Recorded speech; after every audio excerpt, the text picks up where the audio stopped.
Good afternoon, ladies and gentlemen. Thank you for joining us today. This afternoon, Undersecretary of Defense for Acquisition and Sustainment, Ellen Lord, will provide an update on the Department's acquisition reform and innovation efforts. She'll have an opening statement, and then we'll take your questions. We do have a hard stop at 1, so please be respectful with your questions so everyone will have a chance, and we do have a very large audience today. Ma'am, over to you.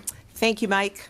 Good afternoon, ladies and gentlemen. I appreciate you being here today. It's been a little over a month since I provided an update on the Department's decision to suspend Turkey from the F-35 program.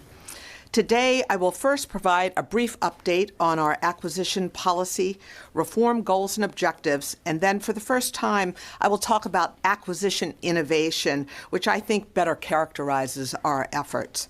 Then I'll be happy to take your questions. Since we last spoke, Secretary Esper was confirmed. I meet weekly with him, including this morning where I briefed major defense acquisition programs, counter-UAS activities, modernization and sustainment of the nuclear enterprise, and F-35 acquisition and sustainment. We discussed acquisition reform and innovation and how we are reducing timelines and lowering costs to provide the best capabilities to our men and women in uniform. I'm thankful for his leadership and support of the acquisition community. Our reform acquisition policies, all of our efforts directly support our national defense strategy and our warfighters. We at DoD are grateful for Congress passing a 2-year budget agreement that provides the budgetary certainty the Department needs to implement the National Defense Strategy. The Department cannot go back to the unpredictability of a continuing resolution. Our men and women in uniform deserve better. So, the ANS mission is enabling the delivery and sustainment of secure and resilient capabilities to the warfighter and international partners quickly and cost-effectively. Under this mission are 6 ANS goals, supported by priorities in each. I will step through each goal and list a few of the priorities. Number 1, recruit, develop, and retain a diverse acquisition and sustainment workforce.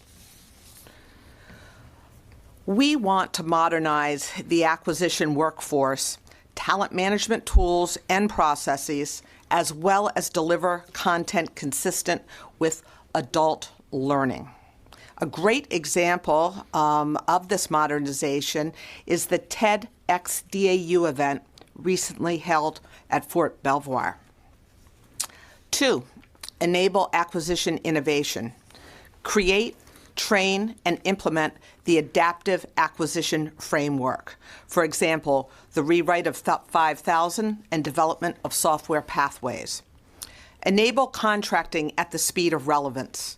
In other words, be creatively compliant to use the simplest acquisition authority and contract type possible.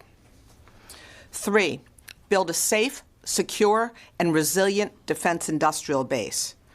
Address impacts of prohibited foreign investments. On the defensive side, we have CFIUS, Countering Foreign Investment in the U.S., and FIRMA, Foreign Investment Risk Review Modernization Act. However, I want to go on the offense. We're going to do this with a trusted capital marketplace. 4, ensure safe and resilient DoD installations. Enhance the quality of military housing, ensure installation energy resilience, and cyber secure our facilities. 5, increase weapon system mission capability while reducing operating cost. Under this, improve F-35 execution, development, production, and sustainment. Enhance weapon system cyber resiliency. 6, promote acquisition and sustainment initiatives with key international partners. Enable timely foreign military sales deliveries via contracting, dialogue with industry, tech release, and plans for exportability. Partner with interagency and industry stakeholders to advance shared equities. I'd like to highlight some of our accomplishments. On middle tier of acquisition, since November 2018, we have expanded from 0 to more than 50 programs. We're scheduled to publish formal policy in December, and I'm happy that we're seeing positive results for our warfighters, taking an average of over 2 years out of each of the programs. As part of our software acquisition and practices report we briefed you in May, in cooperation with the CIO, the DoD Enterprise DevSecOps Reference Design was released this month. This guide provides implementation and operational guidance to all DoD components to allow them to immediately adopt modern software development practices and speed the delivery of high-quality, secure, and effective warfighting software capability to match the speed of operations. Mike can get you a copy.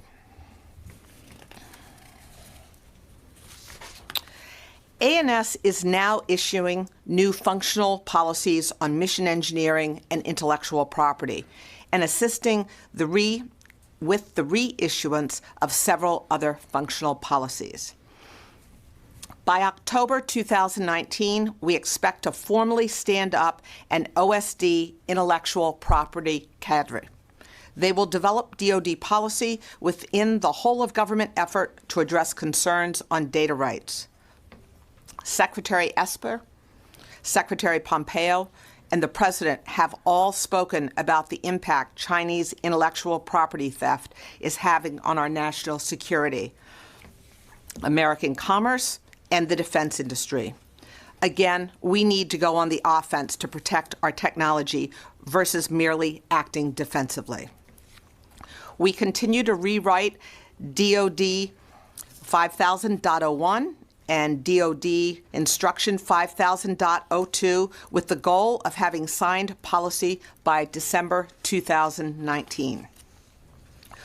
On acquisition innovation, DoD acquisition is known for being expensive, with excessive cost overruns, slow, many years from R&D until capability is provided to the warfighter, and burdensome, with overregulation of services and industry. DoD acquisition innovation is being implemented within 4 broad categories. 1, restructuring acquisition policy and governance. 2, contracting at the speed of relevance. 3, strengthening and securing the defense industrial base. And 4, effective training of the acquisition workforce. Successful implementation of these acquisition change efforts will reduce timelines, lower costs, and improve quality while rapidly introducing new technology to enhance capability for our warfighters. For example, in contracting at the speed of relevance, we have seen a 15% reduction of clauses in the DFARS, from 352 to 298. A 60% reduction in DFARS publication backlog from 128 to 50, and a 50% reduction in procurement administrative lead time from 32 to 16 months for multiple Pathfinder projects. As we continue to leverage other transaction authorities and middle tier, as I mentioned earlier, we will continue to make a very significant difference. To secure the DoD supply chain, the Department is creating the Cybersecurity Maturity Model Certification, CMMC program, in collaboration with Johns Hopkins Applied Physics Lab and Carnegie Mellon Software Engineering Institute, as well as industry. The CMMC establishes security as the foundation to acquisition and combines the various cybersecurity standards into a unified standard. The CMMC framework will be made fully available in January 2020, and by June 2020, industry will see CMMC requirements as part of requests for information. By fall 2020, CMMC requirements will be included in requests for proposals and will be a go, no-go decision. I continue to meet with our industry partners. I meet one-on-one with CEOs monthly, jointly with major defense contractor leadership teams and senior DoD and service representatives, and more broadly with the industry trade associations. On July 31st, I had my most recent Tri-Association meeting as part of my ongoing engagement with industry. We discussed the ongoing efforts between the government and industry to increase the security, reliability, and resilience of our defense industrial base and our collective efforts to execute the National Defense Strategy. We also discussed the ongoing reform efforts within A&S, including our adaptive acquisition framework and the cybersecurity maturity model certification. And we highlighted the first cohort of our industry exchange program run by our Human Capital Initiatives Office. The program was very successful in providing industry and government participants with a view on how the other side works and how we can work better together. We will follow up again with another of these exchange programs. Regarding the Military Housing Resident Bill of Rights, DoD and the military departments are finalizing a Military Housing Privatized Initiative, MHPI, Resident Bill of Rights, Resident Responsibilities Document, and Common Lease Framework, which should be ready for publication and implementation by October. Throughout the process to draft the proposed Resident Bill of Rights, department leaders have engaged Congress, military, and veteran service organizations, and the housing partners for input. Residents were also asked for input through an online survey. This is a step towards improving the trust and accountability of our leadership to provide safe, healthy homes for our military families renting privatized housing. On the PFAS task force, let me start by underscoring how important this issue is to the department, which is why we have stood up a task force led by Assistant Secretary of Defense Bob McMahon and has members from every service and OSD strongly engaged. Last week, the task force presented Secretary Esper its 30-day update, which included operating principles on how the department will approach this issue in an aggressive and holistic way. Mike can get you a copy of this. Let me be clear, the department remains absolutely committed to the health and safety of our men and women in uniform, their families, and the communities in which they live. Regarding the Trusted Capital Marketplace program, as I briefed you before, this is a public-private partnership that will convene trusted sources of private capital with innovative companies critical to the defense industrial base and national security. Since we last met, we stood up our team to manage both capital vetting requirements and industry outreach and matching efforts. We have identified the first industry sector target goals, and we hope to have an industry outreach event in October, which will focus on small UAS. I can't provide any details on dollar amount or company names or numbers, but I'm encouraged we're moving forward. On the F-35, following Admiral Winter's retirement, I'm excited to have Lieutenant General Fick at the JPO. Hopefully next month, he and I will have a joint press briefing here together to talk fully about the F-35 program, challenges and opportunities. We reached a handshake agreement with Lockheed Martin on the next F-35 lot buy, and we continue to negotiate those details. When final, we will make an announcement providing all of the details.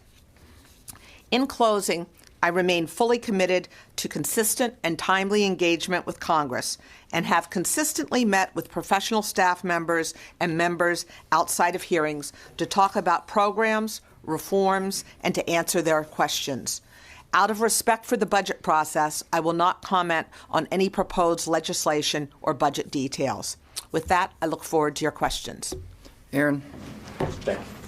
I'm Aaron Meadow with Defense News. On the IP group that you're standing up, how much, you said it's part of the going on the offensive idea that you have to deal with Chinese IP theft. Obviously, IP sharing has been an issue between Pentagon and industry as well, getting that trust going. How much of that group is looking just at China and how to defend IP, and how much of that is working out the question of sharing IP with industry? The group is really focused on how we, as a government-industry partnership, work together to address intellectual property. My experience says that typically we have problems with intellectual property when we don't clearly define what is owned by industry and what will be owned by government at the outset of a program. So a lot of this really has to do with good program planning. We've leveraged a lot of work that the Army has done, and we've come together as a department to establish policies that we can all work with. And then just on the TCM, initially when you talked to us about this, you said you thought it would be up and running in July. Just what's the reason for the delay, and does that affect the potential funding at all, because now it's obviously the next fiscal year? I don't think it affects the funding, because most of the funding is going to come from outside of government. The reason that we held off to October was we found out that we built a model, and it wasn't such a good model. We were going to do a lot with websites and a lot of inputs and outputs, and the more we talked, the more we realized the value is getting government together with industry, as well as capital providers, and describing what the challenges are we have and what we really need. So we scrapped the idea, frankly, of a complicated, expensive website and decided that what we wanted to do was to have face-to-face meetings and do more of them on very, very focused topics. Jeff? Thank you. Can you say, Jeff Schogel, Task and Purpose, can you say whether any Turkish pilots or maintainers have requested asylum in the United States since the United DoD ended their participation? Not to the best of my knowledge. Not aware of any. And on the Gerald Ford, it has these electromagnetic weapons elevators. Given the problems on this ship, do you expect these type of elevators to be on other aircraft carriers? Right now, the Navy is looking through that very, very carefully, so I would defer to the Navy on that. Marcus? Good morning. Thanks for continuing to do these briefings. You mentioned earlier that you briefed Secretary Esper about the nuclear enterprise, and since we've last met, Boeing has said it will not bid on GBSD, so essentially leaving one competitor. I was wondering, what is the impact of Boeing's decision not to bid? Is OSD going to get involved? And does the department plan to take any action to ensure that Northrop's corner on the solid rocket motor business doesn't impact programs in the future? And I think specifically about the cancellation of the GMD program last week. Okay, that's a five-part question, I think, there. Bottom line, right now, the GBSD procurement is open, so I'm not going to comment on that, other than to say we continue to have dialogues with Boeing. I'm not going to constrain any markets until we see where things fall out, and we'll see what we get for proposals and how we move forward. And how about with the GBI? Do you plan to do anything there to ensure that there's competition moving forward? I think that we have a lot of opportunity for competition with GBI. Justin? Hey, thank you. Justin Doubleday with Inside Defense. Just on the redesigned kill vehicle program that was canceled last week, one of the features of that program was the government acted as the systems integrator for the program. Can you just comment on the efficacy of that kind of acquisition strategy after the fact? And for the next generation interceptor, do you think you'll go forward with a similar acquisition strategy? I think we are rethinking that acquisition strategy. No firm decisions have been made, but typically, in my experience, when the government directs certain sources versus letting the market play out, it doesn't serve the government well and it doesn't serve industry well. Do high-profile failures like that kind of make it more difficult to, kind of move forward with major acquisition programs, and how do you kind of wrestle with that issue? I think we need to learn. We all have things that don't work out as we anticipated. The key issue is to learn from them and move forward. Thank you, Carla Babb, Voice of America. You mentioned that you updated Secretary Esper on the F-35 acquisition as well, and I know when you were speaking to us before, you said there were 900 plus parts that Turkey had been building for us that we were going to be looking elsewhere to find. So can you just update us on where we are? I know that Turkey was supposed to be out by March, but has that moved faster? Is this mostly U.S. companies? Those 900 plus parts will all be sourced in the U.S. initially. We are well down the pathway, have been working it for almost a year now in one form or another, and we still are on the path to be out of Turkey by the end of March 2020. Do we have a list of some of those companies? Is that somewhere where we can see that? In terms of where the new parts are going, let me work on getting that for you. Let me just make sure legally I don't have any issues with that, because that really is Lockheed Martin sourcing it. It's not the government sourcing it. Lee? Hi, Lee Hudson, Aviation Week. On middle tier acquisition, since the strategy updated guidance isn't going to be issued until December, in the interim, how are you updating Congress on projects that are classified middle tier? We talk to Congress all the time, both through mid-tier briefings and then on acquisition updates. We just had a large group from the HASC and SASC staffers here last week where we talked about it. Okay, and do you think that's sufficient as they're entering conference, those briefings, instead of issuing proper documentation, formal documentation on updates? I'm not sure what proper documentation is that we're not submitting. I think it's very effective to talk about where we are with the programs and how we're moving forward. And frankly, I find the dialogue extremely useful. So there's been an ongoing dialogue. There's nothing been held back.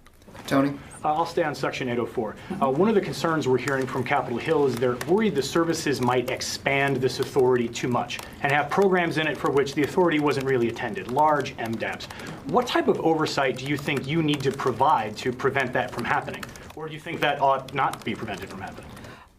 This is very much a part of our policy, which we have been developing in conjunction with the services. So I think we're really having a best practice in the building of reaching out from OSD and working arm in arm with the services on new policies, so there will be no surprises.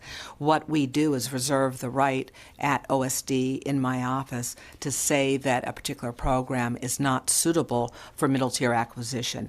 However, I think we have learned that words are very important, and we have not had as much message discipline in the past when talking about middle tier, because you can take a subcomponent of an MDAP, whether it be a sensor system or something else, and you can do mid-tier acquisition on that one subsystem that can buy you a lot of time back in the program and mature it.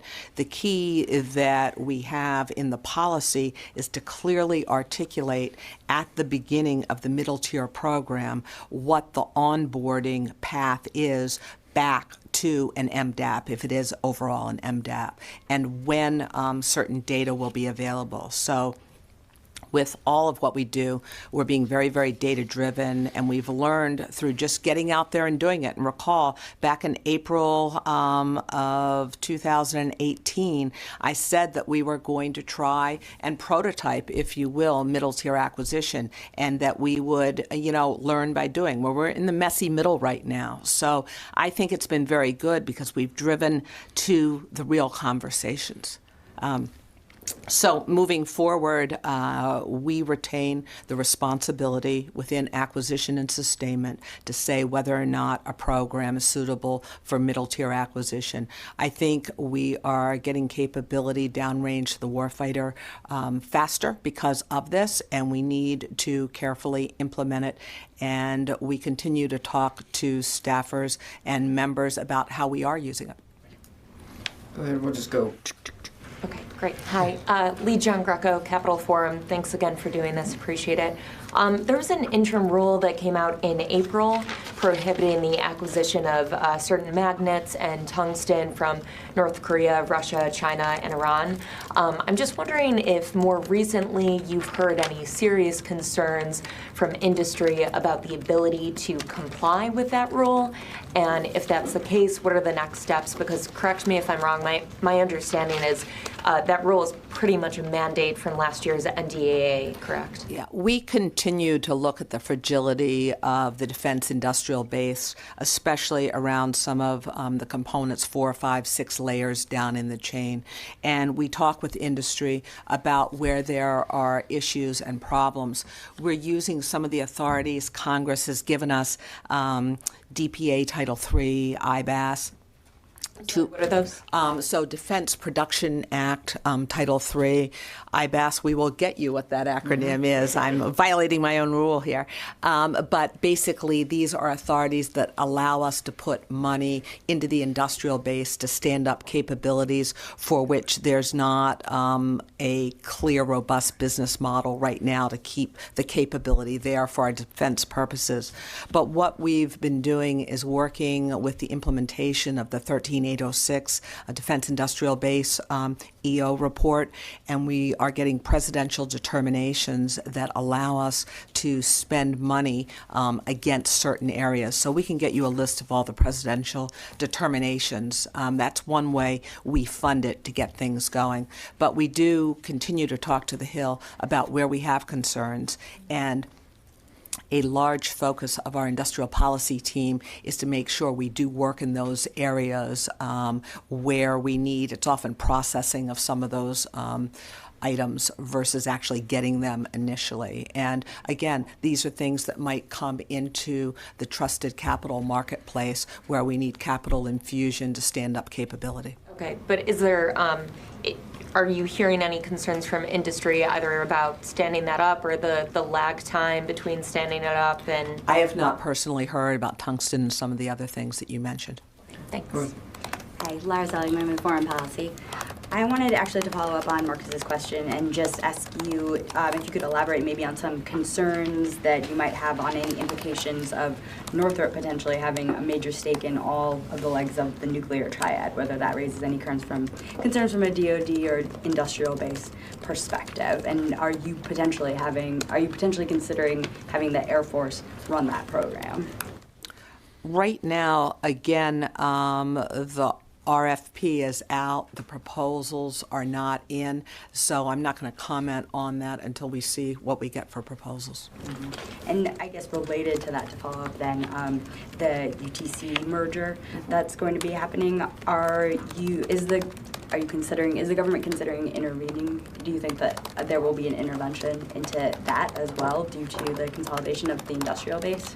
Well, there's a process we go through with any of these mergers or acquisitions, and it's actually a process that I thought was a little murky on our side when I first came in. So we've established a process now when we get a call or we hear in the media that a merger or acquisition is taking place, we go out with a request to all the components of services about what business they have with each of the two companies and whether they see any problems with limiting competition where there's just two of them. And then we partner with either the Department of Justice or the Federal Trade Commission to step through and see if there are any issues. We are working through that process right now, and what we would typically do would put consent orders in and so forth if we have concerns. There are no major concerns that I know of right now. Ryan?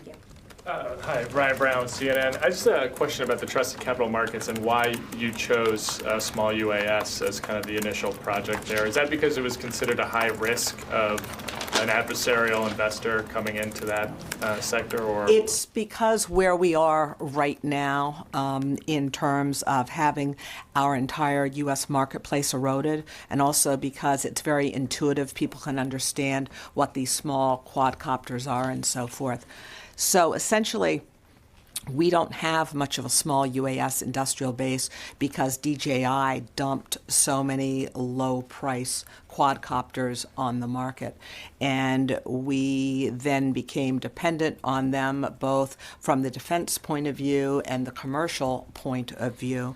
And we know that a lot of the information is sent back to China from those. So it is not something that we can use. So number one, small UAS are important to us. So we want to rebuild that capability. We actually have had a lot of work going on in the department about architectures for small UAS, whether they be fixed wings or quadcopters. So we thought it was a good time to stand it up. Plus, if we meet our defense needs, we feel that there are simpler versions that would be very, very attractive for the commercial market as well. So there was a great pathway there for industry. Travis? I wanted to just follow up on the trusted capital marketplace as well, and make sure that I understood what you were saying. If there's not a website that would be the vehicle that would be linking up venture capitalists and these small companies, then what you're saying is that the Department of Defense in face-to-face meetings would be linking them up. Is that correct? Yes, we are going to be in different cities around the country convening groups where we would invite the capital providers as well as the industry representatives. We're working on who all those people are right now, and then we would provide a mechanism for them to work with one another. Now, the idea is we do not promise business to any of the businesses that would be there. But these are areas where we definitely have a strong demand signal. What we're working on right now is how we, as DoD, can invest a little bit in many of these companies as well, so that they could be branded as having DoD contracts. We think that would be helpful. So is it accurate to think of this as not something that would be stood up on a particular date, but more as a process moving forward? And were there any expectations from Congress about how you worked with these small companies, and do you think that this would fulfill those expectations? It will be a series of events with an ongoing process. It's just not going to be all done through a website as we initially anticipated. And I think Congress is extremely interested in this because it's obviously generating business as well as bringing capability to the Department of Defense. Sandra? Thank you. Sandra Irwin with Space News. I wanted to ask you a question about the launch service procurement. I was wondering if you've had any talks with the Air Force. The program has come under legal challenges. There's possibly going to be language in the NDAA. And I'm just curious if you think that the Air Force should be making any changes to make it more competitive. So I talk to the Air Force all the time, and launch services is something that's of particular interest to us.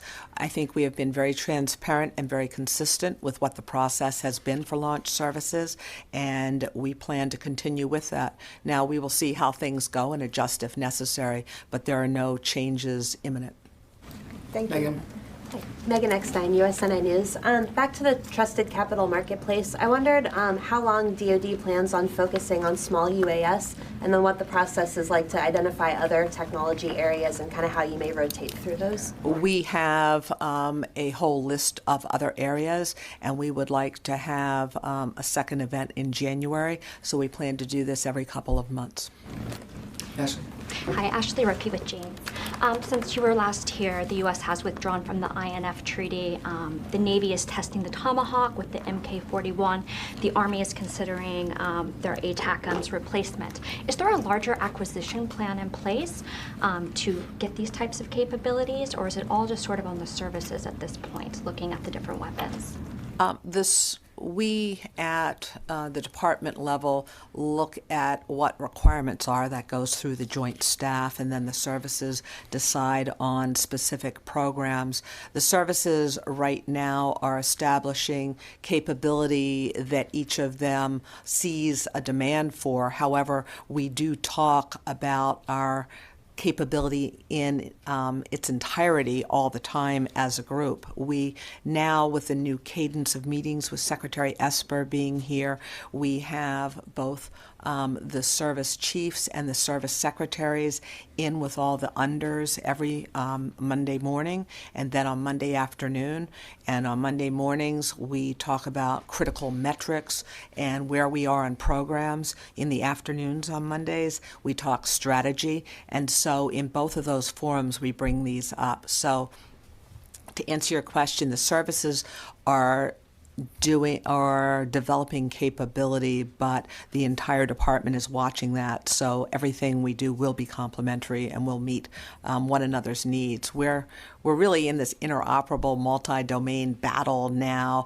You have to look at command and control and kind of EW across the entire department to go fight together. Good. Andrew Clevenger with CQ.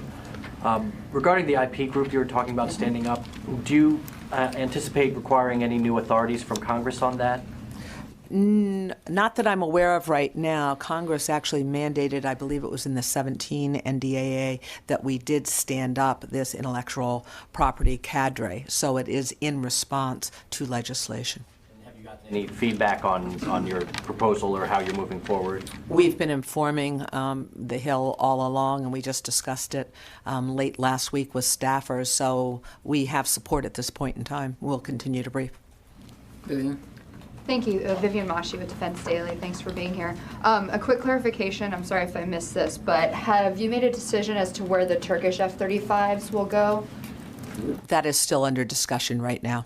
Okay. And then just on the new unified cyber standard, can you elaborate a little bit on what else needs to be done at this point before January 2020? Have you already sort of established the format, the process? We have used the industry associations, PSC, NDIA, AIA, to have a lot of listening sessions, if you will, and also taking what the Navy's done some work on, and then AIA had done a little bit of work, and coming up with the standards and actually going through the process of how we will apply them, what that will mean to procurement, how we have industry audited, and so forth. So we're literally going through the implementation and what it'll take. And would there be a significant difference for small businesses versus major contractors? Well, I think what is particularly utilitarian about how we're doing this is there are 5 levels of this standard, and when you have a program, different subsystems can be held at different levels. So in other words, the entire system doesn't require a rating of a 4. Different parts can have lower and then higher amounts. So if you have a hardware portion that really doesn't have a cybersecurity requirement, there won't be much levied on that. That being said, we are extremely concerned that we support small business with this, because we know small business is where most of our innovation comes from. So to that end, we've been encouraging small businesses to work with the industry associations to learn about it. I always think of our industrial policy team as the big help desk for DoD. So I'm hoping that industry will call in where they have challenges. Our small business group is particularly focused on it. So we are trying to help people help themselves and work with us. Thank you. Kasım. Yeah, Kasım Milali with Anadolu Agency. Ma'am, part of my question was asked, of course, about Turkish jets. What are, as they are still Turkish property, what is being done with those Turkish jets at Luke? Where are they now? They are still at Luke, and we are working through a variety of different courses of action right now on how we work through that. And when do you think the formal removal procedure will be completed, removal of Turkey? We are thinking about a year from now as we work through the production, sustainment, and follow-on development memorandum of understanding, which is the overarching document for the partnership. Thank you. Mayor. Hi, good afternoon. My name is Rafael Salido from FE News. Thanks for doing this. I was wondering, we've been talking about China. As I'm sure you're aware, China controls the market of the rare earths, which are basic for certain defense components. Is the DoD concerned that the escalation between China and the U.S. may affect your military power, and what is the DoD doing to protect? We have been focused on rare earths for quite some time. In fact, that was one of the findings of the 13806 report, and in fact we have several, I think we have 5 presidential determinations right now on rare earths. The challenge is really the processing of them and having facilities to do that, because quite often China mines them elsewhere and brings them back to China to process them. So we are looking at a variety of mechanisms to stand up processing facilities. One, I think, of the highest potential avenues is to work with Australia. When I was in Australia this summer, we had discussions about rare earths and whether or not we could work with Australia to stand up a facility that would take care of our DoD needs, but a variety of other international needs as well. So a variety of avenues we're pursuing. So the DoD is concerned about the escalation between both countries. We're concerned about any fragility in the supply chain, and especially where an adversary controls the supply. Go ahead.